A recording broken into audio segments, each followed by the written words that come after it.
Jinx. If the other team does it right, they just kill you. And with a final pickup of a Jayce here for GAM, this is a very physical damage heavy composition. There's not a true traditional tank this time around for Splyce. It's not like they themselves have the Cho'Gath or the Malphite that Doinby pulled out. So we'll see how they itemize, but really late game, yeah, you have the Fiora win condition that you can play around, but you can also neutralize a lot of the potential damage with very easy itemization against GAM.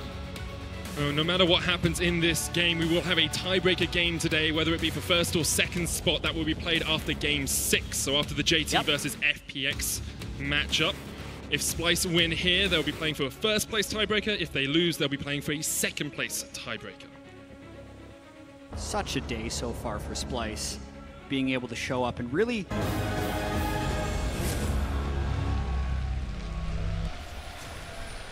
And we are on to Summoner's Rift. It is Splyce versus GAM, not GAM versus FPX, as we showed in our preview graphics. So a few of the players just slightly different here, but Splyce, as we've said, looking for that first place in the group. Now, I want to break down these compositions a little bit more, because we talked a lot about how much physical damage there was, how some of the lanes could work against each other, but what are both teams actually trying to do in the long run? I mean, you have very different power windows that these teams will kind of creep up onto. For Splyce, you hate to hear it, but the late game scaling tools are obviously there. For Splyce. Oh, yeah. The lungs on this crowd is intense. They stop. Oh, well. Come on, guys. There you go. So you got the Gangplank, you have the Ryze, you have the Jinx. So like late game feels really good for Splyce, but they do have windows where you can play with chain CC between Ryze and Qiyana kind of in the early game, but otherwise, 1 item, 2 item power spike early game, I'm really favoring GAM's comp here. And once again, we see Splyce getting invaded at level 1 through the same route. Hey, they cheer for TSM. TSM are undefeated at this Worlds. It's the only time they've ever been undefeated at Worlds, so it's very impressive from them.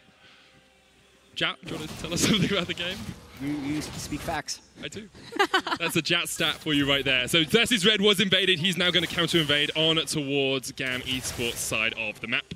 And that means that we have a split map, theoretically, here, depending on what the junglers will do. Maybe they do a cross behind their mid laners, but that then means that Kobbe and Norskeren really want to get this wave bounced. You can see that Norskeren has already kind of cut up, warded his Tri-Brush to check if Lee Sin's going to creep up behind them. But that's why they immediately started shoving in. They want to get that wave to bounce off of the tower and then kind of freeze in a safer spot, because they're in a lot of danger here. Yeah, Levi does have level 2 first. If they land this hook. Hook connects. Play still available for Norskeren, looking to flash. There's the play, pulling Levi in. Norskeren low, ticking away. He's alive. But the ignite will not be enough. Slay getting chunked out here by Kobbe, who switched across towards Pow Pow, but won't have enough to take down the Nautilus. And Zin ended up burning his flash there, so it is a 2-for-3 summoner trade. This also draws my attention to what Xerxe is going to be doing next, because I really feel like the early game for the Qiyana jungle is so incredibly pivotal. If you can get to Warrior before the other jungler, you can take over the game. But if your early gang starts successful, she just doesn't have the farming speed to actually get there. So getting these 3 camps, and if you can get an early gank off, are going to be so pivotal. It's about making sure that you have the kill pressure and the setup there, which is why that first back is so important. And things like the Krug camp are so important here. So it was also an early take from Levi on the Krugs. So after this possibly attempted dive from Xerxe, he can reset and try to make sure that he gets the second spawn of Krugs, as Levi is doubling down. Our junglers have truly split this map. Big wave pushing in. Yeah, he doesn't have Water Blade down bottom, so the game can be tough. Now we see TP bot. Yeah, Norskeren lands a triple play. Damage going down onto Slay, but already he's able to get out from the tower range. Shield coming out, Humanoid joining the team. Zin has burnt his flash. Meanwhile, in the top lane, Xerxe's killed Xerxe, so it is a cross-map play, but Xerxe will fall underneath that top lane tower. And yes, the kill goes over. That will help Qiyana, but that hurts Vizicsacsi because he burned flash and didn't get the kill gold. Not to mention, Kiaya is getting free time in the mid lane as Jayce, since the teleport didn't save Splyce. Another TP. Oh, an incredible stop there. The chompers came down. Kobbe will die, but Humanoid will take the kill underneath the tower. And Vizicsacsi is going to be very far behind here, because not only did he not get the kill and burn flash, it's now giving Xerxe free time, and no teleports can actually go and catch that wave. So the game's going to get very strange here, watching where Kobbe's now going. He's going to catch the top lane wave, and Norskeren's still level 1. This is some bad news bears for Splyce fans. They're going to have to be really creative in how they dig themselves out of the hole. But if you're a Gigabyte Marine fan, excuse me, just the Marines now, it feels much better. This is a game that you're much more used to seeing if you watch them locally in Vietnam. It is kind of about this fast and furious style, especially for tower dive. So they're obviously playing in their comfort zone with nothing to lose. Yeah, that's the thing for GAM. They are eliminated from Worlds, unable to qualify for the quarterfinals, but taking wins off teams like Splyce, if you can, is always a good thing to go home to Vietnam with. And also, I'm watching this dive one more time as Levi makes it in for the first gank, where they know it's a flashless Thresh. They have good turret aggro management of Splay getting everything. And then Humanoid also kind of gets stuck down bottom. And since Kobbe is so low and doesn't have heal, they decide they can just do it again. The fact that it is matched with a teleport, but still only going 1-for-1 is very fortuitous for GAM. We'll see what happened in that top lane tower dive that was occurring at the same time as bot. Yeah, so much cross-mapping going on as a fight is happening in mid. Humanoid's going to land the root here. Comes Xerxe trying to jump in onto Kiaya, but the chase is on. Levi can't quite land the Sonic Wave, but the flash forward, and Kiaya shuts down Humanoid. Yet another early kill for GAM. And Medic, I've seen a few times at the World Championship, when a team gets eliminated, the pressure is off, and suddenly they can play like themselves. It's a very important spoiler mentality that some of these teams can have. It happened with Flash Wolves when they were 0-5, and their win over TSM stopped them going through. It happened for Kaboom back in 2014. Yeah. So these things aren't completely unheard of, and Splyce has to watch out for the upset potential here. And you can see that GAM are on the hunt right now. They were waiting for the mid laner to return, potentially looking for the dive mid. Now they rotated it for the dive top lane. It's Slay and Levi both here. Chachi is in serious trouble. No flash, no ult, no chance. Yeah, trying to get out of this one, but you can just see how easy it is to juggle the aggro. GAM get another kill. And this is the game GAM has been trying to have all Worlds. It's the early aggression, it's Levi's high activity and high lethality gameplay, and they're up almost 2,000 gold on Splyce. Incredible lead for GAM early on in this game. They're pulling Splyce all over the map, and you can hear the crowd has been silenced after those early cheers. Turret plates going across to Zin in the top lane. Let's have a look at how we're sitting in terms of gold. There's 1,000 gold difference between the two bot laners right now. In the top lane, it's only a couple of hundred, but that massive gap between the two AD carries is going to make a lot of difference as we get towards those first completed items. And now this is going to be about who problem solves faster on this map. We're constantly rotating around these lanes, finding different lane assignments, and this has been something that Splyce have struggled with domestically. It's why G2 and Fnatic really took the status as kind of the superior European squads, because they can play this fast and loose style. They can problem solve and adapt on the fly. Splyce are a set playbook team. When things start unraveling, they unravel with it. Levi already level 6 before Vizicacsi's Gangplank is, but this is a completely open map. Look at where everyone is. Zin is top lane for some reason. We just saw Xerxe down bot teleporting back.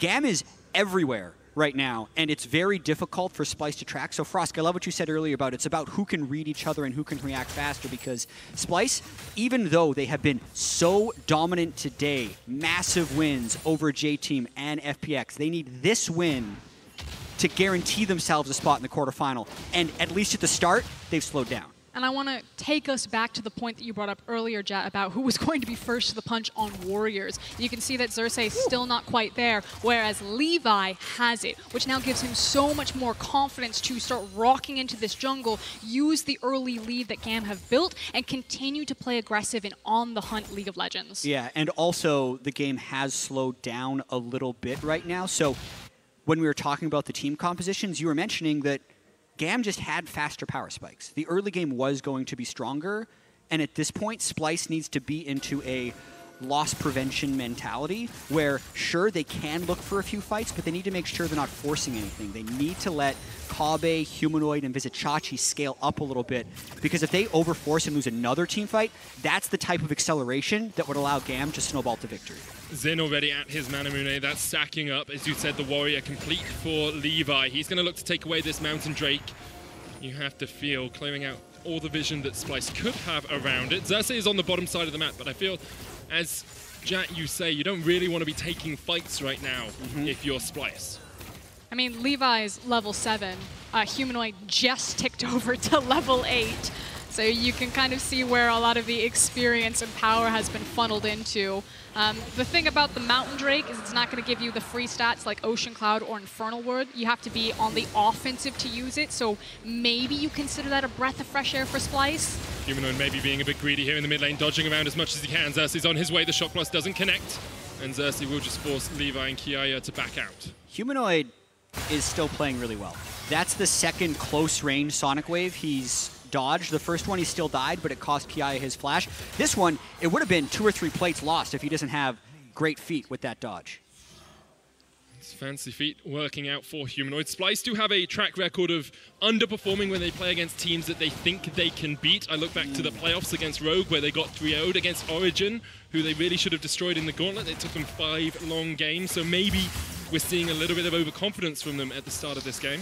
And you would see why. They just beat FPX. That's the Titan that they took down. Vizicsacsi going in. Xerxe diving under the tower, takes 1 turret shot. It's not going to be enough, and now Chachi with the cannon barrage is just going to get locked out. Almost kills Levi! Oh. Levi just healing up with Triumph there. But he also made sure that he cleared out the minion wave in front of it, so it's not like GAM can immediately kill Chachi and then turn onto the tower. So best defense that Chachi could have had in that situation.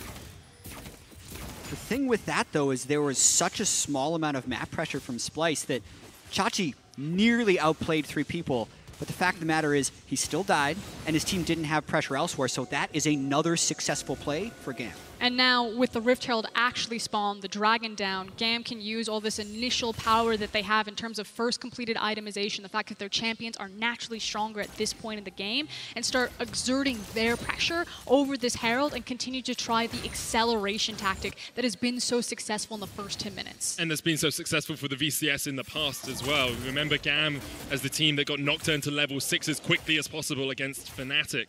Remember them as the team that challenged TSM a couple of years ago as well. They are a fast-paced region and a fast-paced team, and this sort of tempo is definitely going to work for them. And you can already see that they're setting up for it. You see the on-the-way pings across the mini-map, that they're forcing multiple members to leverage priority in this mid lane, push priority in this mid lane. It gives them early access towards the top side of the river. Levi potentially even looking for a very deep reach-around gank. Yeah, Vincent, go right to the turret. Just do it over and over again. That's all you need to do. Levi jumps in. The kick connects. Chachi tries to flash away, but he's dead. Levi's on a killing spree. 3-1-3 only. And just polar opposite games for Chachi. Last game, he was getting the first gank off, total control against the GP. He is now the GP. He's on the other side of the coin, and Splyce need to find a way to stop this snowball. And Splyce prioritized getting him that Gangplank as well. Kobbe and Norskeren have been able to chip away at some of these plates in the bottom lane. They are keeping themselves relatively even with Zin and Slay, but it's still about 500 gold lead. And the teleport comes in top. Rift Herald being started here by Levi. Xerxe just able to tank up those minions, and now Levi can just go straight up towards top, and now Chachi's in an awful place. I think Chachi might be dead. Well, we'll see if he can get out of it. He's going to try and push down towards the bottom side. Levi can jump across the wall. Xerxe trying to get away. Chachi should just run away from this one. You know Levi's here. The Rift Herald comes down. Chachi backs away. And Splyce decide they want to make a play on the other side of the map. The play is going to land on Slay. Knocked into the wall with the Qiyana ultimate. The hook tilt still connects. But look at how little damage they have. Xerxe falls. Slay will go down, and now the teleport comes in to join this fight in the bottom lane. Zin trying to get away. He's on a blast cone. He will escape. The round one comes in with the chase. Humanoid and Norskeren on their way. But they've left Kobbe all by himself. Kiaya tries to take him out. Slams down the hammer. And will get him with an auto, and now it's on Humanoid to try and get the damage down. The cannon barrage coming in is a double for Humanoid. But look at Chachi! Now pushing in the top lane. Xerxe delivers Chachi to him, and Chachi dies once more under the tower. And with the Rift Herald pushing in, this should be 2 turrets for GAM. This game is exploding right now. So many fights all across the map, and again, it looks like GAM has the slight edge. That's 2 turrets they're able to take in the top side. That's yet another kill they're able to get onto their Fiora and Lee Sin combo. And even though on the side where Splyce was successful and they got a turret, they still kind of gave over kills to the hyper-scaling Kaisa. So GAM playing very fast and quite well. And it's about where the gold is being funneled as there's all of these kills back and forth across the map. It's the fact that the Fiora has so much gold sitting in her pocket. That hyper-scaling Kaisa that you're talking about, Jatt, is also getting fed. And Kobbe isn't the person who's picking up a lot of this gold. He has the completed Infinity Edge, but they are going to need him way farther ahead of the clock if they're going to win through the tried and true Splyce win condition. And the reason that kill took so long is because all the damage was dumped into the Nautilus aftershock.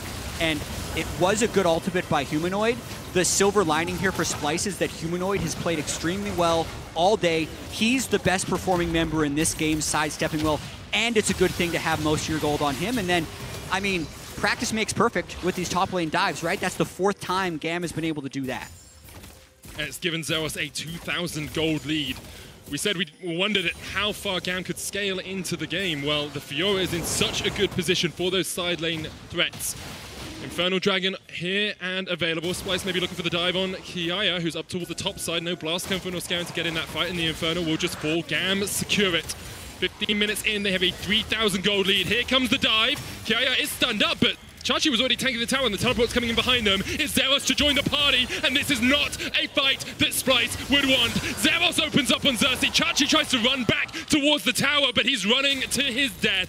Xerxe and Kiaya will take him out, and Splyce fall apart in the top lane. And GAM got everything there. They now have an Infernal on top of their Mountain Drake. They were able to clear out the wave to delay the potential dive from Splyce, and then with a TP from Fiora, turn it all around. This is disaster for Splyce. This game has gotten wildly out of their control. 4,000 gold behind, 16 minutes in. They're losing their jungle, they're losing their towers, they're losing their lives, and they're losing that guaranteed spot in quarterfinals. If they won this, they would have been locked as either 1st or 2nd place. Losing it means they will play a tiebreaker for 2nd against the loser of J-Team and FPX. And this is actually the first game of the group stage where Splyce has had a 15-minute deficit. That's how good their early games have been so far. So really a huge letdown game for them here against GAM. And let's just be frank, GAM are flexing on Splyce right now. They are absolutely styling on this team. As soon as Kaisa makes her back and completes her 2nd item, we talked about kind of that mid-game spike that GAM are really going to thrive in. They'll absolutely be at it. This team composition is about to get insanely strong, and whatever they want, GAM can muscle in and take it. And this is for pride for GAM. They wanted to come in and make a splash and make it through to quarterfinals, and they must be under, have immense disappointment that that didn't happen. But that doesn't mean that they can't make a statement in their final game, which is absolutely what they're trying to do here. At the moment, GAM are in total control. Control ward comes up from Xerxe in the top lane. We've seen this so many times before. Kiaya is going to face check, but it's a 3-level advantage at the moment for the Jayce. Humanoid coming in, and no escape there for Kiaya. Good shutdown. Okay, and that's another shutdown going down onto Humanoid. So one thing we mentioned in Champion Select is how physical damage heavy GAM is. Splyce has played against Doinby's Rylai's Righteous Glory Ryze. I hope that's the build that Humanoid is going towards, because Ninja Tabi, Armor Stack Ryze can carry even if the team is in a large gold disadvantage. So Humanoid, for Splyce to win this game, has to put everyone else on his back and Righteous Glory them into victory. And that means that his team also needs to slow down this acceleration, because GAM are continuing to trade things across the map. Yes, the shutdown bonus goes into Humanoid's pocket, but across map, Xerxe is still picking up so much gold on this Fiora and is shredding through structures. Really, as you can see, 8,500 gold sitting on Humanoid. Actually, the most gold in the game. There are still only at 8.2. Humanoid will get this tower gold for himself as well. It's still a 4,000 gold lead for GAM, coming up towards the 20-minute mark. That's when we hope to see them forcing a few more fights with these 2-item spikes that we talked about earlier. Well, they're certainly going to get ample opportunity to do it, because check out the next Infernal spawn. Again, these dragons have played right into GAM's pockets. This is going to feel very good on something like a Jayce if they acquire double Infernal. And it's going to extend that 2-item window to much further and much later in this game. You can see level advantages across the board for GAM. They've just been so much better at picking up XP, picking up kills.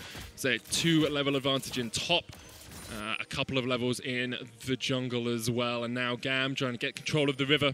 They'll clear out all of these wards and look for that mid lane tower, because that would really open up the map for them. Yeah, it's what they need. Even though Levi had the Rift Herald, he decided to use a top lane. So Xerxe needs to get that gold kind of efficiently used down bottom. The mid turret is really the last vestige of Splyce's map control.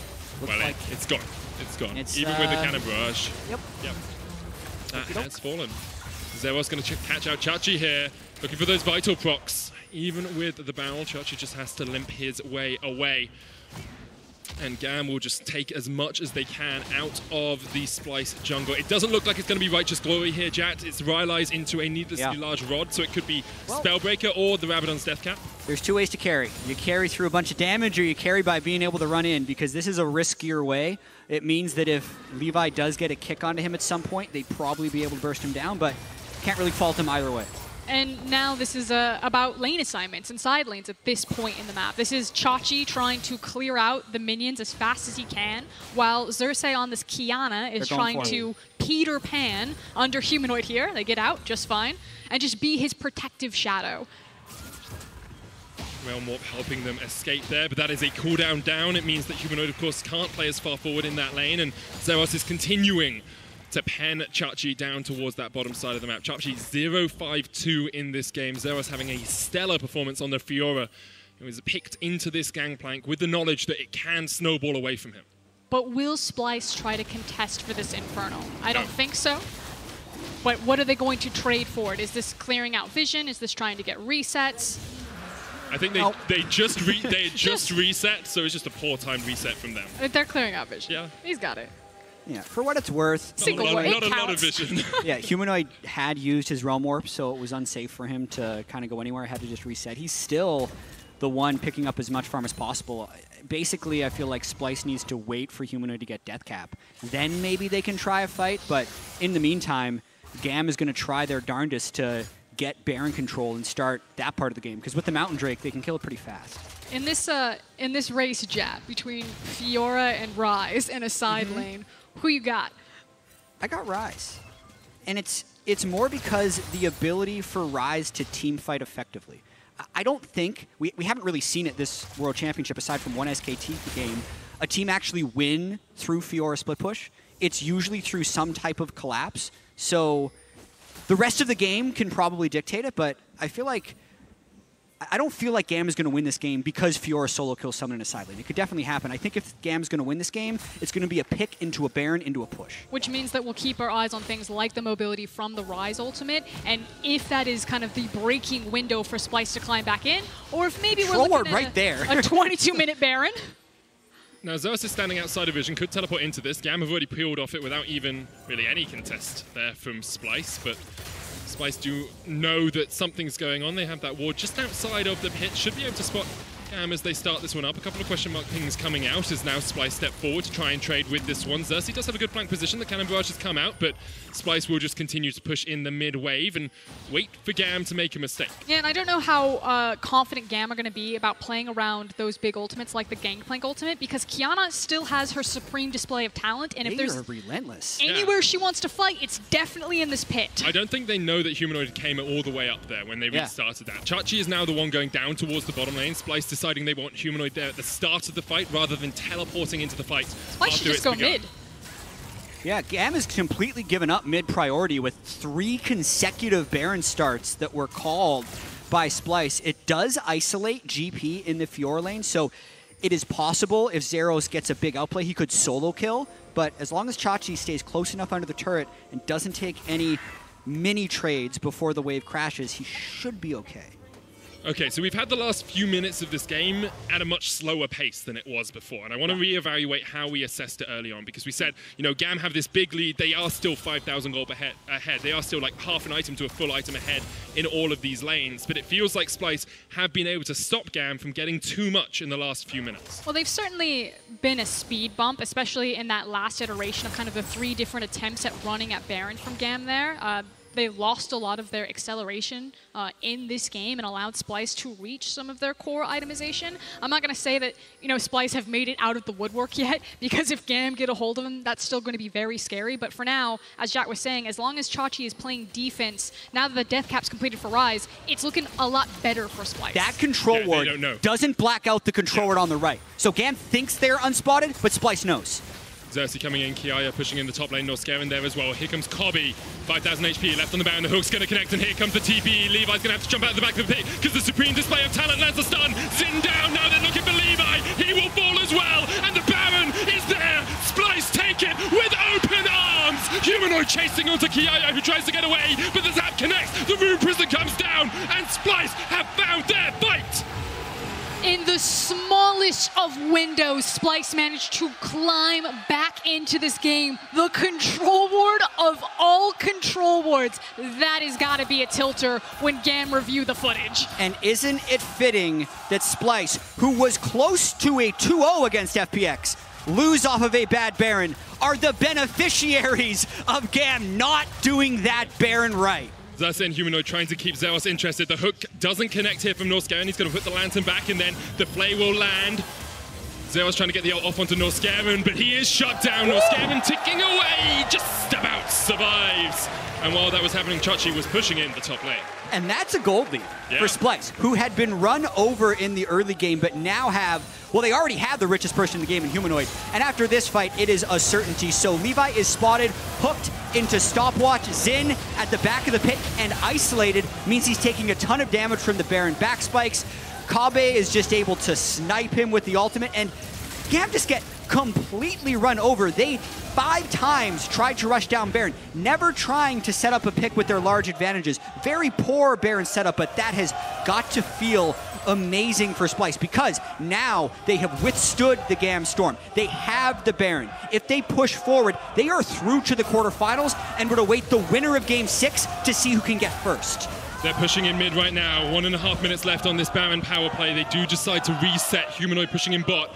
As you say, a 2,000 gold lead now for Splyce, and what redemption it must feel for them after being 1-2 and very disappointing in the first 3 games in their group, now to be on the brink of 3-0, on the brink of making it to Madrid. I think a lot of people really discounted them even after their Plains knockout games against Unicorns of Love. Most people were saying 3rd or 4th in this group at best for Splyce. Yeah, and also kind of the comeback story for Kobbe since 2016. Splyce didn't even make it out of groups. He is now on the cusp of going the farthest that he has at an international tournament, surrounded by guys like Xerxe and Xerxe, who have tried for so long to make it to this spotlight.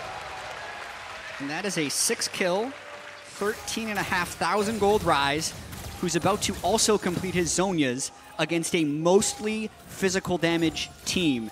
And Splyce have a minute left on this Baron, but they're going to pick him. No Zhonya's yet, and there's the shutdown. That's a great pick by Levi. Jatt, you're cursing Splyce. Why would you do that to him? Don't do it again, Jatt. GAM Esports showing us they can still find those picks. And it was Zin who killed him, who's the magic damage on this team. Okay, so. Yeah. You're not allowed to say anything. Oh dear, that could be a turning point in this game. GAM, that's the end of the Baron power play. It is a large shutdown. That went on to Zin's, right? Yep. I was facepalming too hard to see. But that is what happened as Levi finally finds a pick. That's the stuff that GAM should have been doing 6 minutes ago. Xerxe now also picked. Base check, stunned up. Pops the riposte, but the chase is on. Flash away. Xerxe can still look for him here. Norskeren coming in as well. Xerxe with the cannon barrage. Xerxe goes golden. But this should be enough. The hook not quite going to connect, and Xerxe actually gets away. Through the cannon barrage, he walks out. And they were trying to give the kill away there. They saw the barrels being set up. They're like, Gangplank has got this one. Just take it. Just play it safe. Mega Death Rocket. That's missing by a mile. Don't get excited. The observers are baiting you guys. What if it loops back again? What if it curves into him? Hey, I've watched Wild Rift, okay? Can do it with Ash Arrows. Now, Splyce are 28 minutes in this game, still have a slight gold lead, have scaled up 3 completed items on Kobbe. As you said, Zhonya's on its way for Humanoid, and the Trinity Force and Xerxe complete for Xerxe. But on the other side, you're looking at 3-item Fiora, 3 items in the mid lane for Kiaya, and a 3-item Kaisa. And kind of going back to what we were talking about previously, is it feels like Splyce have weathered the storm, and now they've kind of made it out front in this marathon. And they will have higher endurance because of the natural scaling on their composition, as long as things go to plan. Obviously, getting picked out like that Lee Sin kick is always going to be a viable option for GAM, but that means we need to keep track of Levi's flash, which is down. So kind of a sigh of relief for some Splyce members now, as they should be feeling much more confident in how strong they are. And now GAM needs to completely avoid team fights, because if they get into a decently set up team fight that is Kobbe shooting from the back with nearly 4 full items, and Ryze, who, as you can see, is getting those just massive overlords out. He's a big boy. On the Ryze. It's all about picks for GAM here. So GAM was in a way better spot 8 minutes ago. Now I think Splyce is definitely favored, but it's not over. Xerxe is still a very fed Fiora. Zin is still a very strong Kaisa. And if GAM gets the right pick this time, there's still a chance they get Baron. So going to be an interesting end. You feel it's a game of inches here. One small mistake from either team could cost it for them. A minute on the Baron, 2 minutes on Infernal Dragon. Don't want to give 3 Infernals to GAM either. Here goes Xerxe jumping in with the ult, but the Lancer's there for Chachi if he wants it. The play coming out, the riposte used by Xerxe. Chachi gets the Starax, and there's the GA popped. Now Slay has tried to join this fight, but it's 4 members versus 1 in favor of Splyce. Humanoid kills Xerxe. Slay now not in the best of shapes as Humanoid is looking to rattle off. There's the cannon barrage. Zin has to run away, and Splyce find 2 quick kills in the bottom lane. And it's GAM who make the error right there, thinking that they've made a pick right there, but Splyce make the call, turn it around. It is possibly a tower. Not even that. Well, I think the timing is actually spectacular for Splyce because the Baron is coming up in 4 seconds, and they're forcing GAM into a slow retreat in a 5v3. Splyce just needs to push them back to base. Kobbe! Trying to take him out before he can do anything, but the Supreme Slayer talent is there, and Kiaya jumps into his demise. Levi tried to find the pad, but Humanoid chases him down. Levi goes into the GA, but there are no Guardian Angels for him to save today. Double kill to Kobbe. Splyce clean up GAM. That's going to be the second Baron of the game for Splyce. So Xerxe tried to set up the split push. Splyce collapsed on him. Kiaya was top lane when that play started, so Splyce, with superior teamwork, has clawed back in this game, and now, with this Baron, take a commanding lead. 30 minutes in, Splyce take their second Baron, a 3,000 gold lead, and they are on the cusp of making history for this organization. Never before have they made it to Worlds quarterfinals. And they're actually in time for this Infernal spawning in 28 seconds. With the Baron, it's going to be that much easier for them to get priority. They're very confident in their 5v5 at this point. Should be noted, Kobbe missing his flash. Levi will have his flash up very quickly here, so there's still that possibility that Levi makes the heroic snipe on Kobbe in a backline, but otherwise, this is much easier for execution for Splyce. No flash on Humanoid either, but he has completed his Zhonya's Hourglass. It looks like Splyce are going to try and split GAM up just a little bit. Humanoid will push in the mid lane while that Infernal Dragon comes up. Splyce will start it as 4 members, then Humanoid will come across and join the GAM. Not going to contest it. It will be the first Infernal for Splyce. Big buff from it, but GAM do have 2 in their back pocket, and now they're looking for this flank play they tried last against Kobbe. Yeah, at this point, it's almost just desperation engages for GAM. Can they catch Splyce unawares? Splyce should know they have a pretty large outscale. The dangers are obviously another pick on a Humanoid, even though it's less likely with Zhonya's, but mainly Kobbe, the flashless, no defensive item Jinx. Here they go. Xerxe looking for the engagement, but the Lantern comes out. Dredge line from Slay just hits into a wall. And that's what's really critical. As long as Norskeren is playing heads up, yes, they're forced off of this mid lane tower, but he just needs to protect Kobbe with that Lantern. Humanoid's just going to push. And it'll be interesting to see. The cannon barrage just clears the way, so GAM can't respond to him. And at this point, Splyce just needs to stop recalls. With that much AP, the Ryze autos kill the turret so quickly. Teleport used to the mid lane here, so one player from GAM at least will get out. Zin actually stopping his recall. Supreme display of talent used. Kiaya stunned up, locked down, and that's the first kill for Splyce. Humanoid fighting Xerxe. He wins the 1v1. You cannot step on the snake, GAM. They will just shut you down. Splyce take 3, and as you say, Jatt, it is all but done. Humanoid pushing in the Nexus. Splyce chasing GAM across the map, and this should be it. And no one would have ever said that it would have been Splyce to get out of groups. It was all about G2, it was all about Fnatic. But with this win, Splyce have guaranteed they will go to knockout stage. Splyce are 3